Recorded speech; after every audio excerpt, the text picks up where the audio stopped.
1990 is when I first started here, and of course it was a little bit different then. We raced 5 days a week, but you know, it was a great introduction to race calling. I had done standardbred racing before, but the thoroughbred part I hadn't done, but it was a little bit different, and then once I got into the flow, it was pretty easy to do. Well, it's funny, they really needed somebody here at Hastings prior to the Fraser job that I got. And Dad had been a friend of Jack Short's, and he said, you know, they need somebody, Jack's going to retire. And I looked at it, I was about 22 at the time, and fancy free, playing baseball all summer and going to Seattle, you know, on road trips and that. And at the time, although I loved the races, I didn't want to get tied up for the whole summer.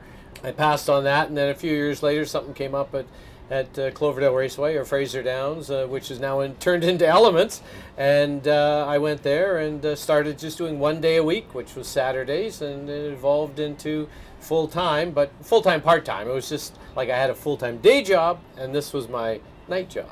No, you know, I've been pretty lucky, and if people are ever sick around me, I tell them to stay away from me because I don't need to get, you know, under the weather, sore throats. I did have one bout, I think it was in the first 2-3 years that I was here, and to me it sounded terrible, but over the microphone, it sounded okay. They actually use my booth here at Hastings now for special requests from people who have won prizes at events that we donate a day at the track for, and part of the deal is to go to the paddock, and part of the deal is to come up and watch a race with me up here high atop the roof. So it really doesn't seem like it's a job.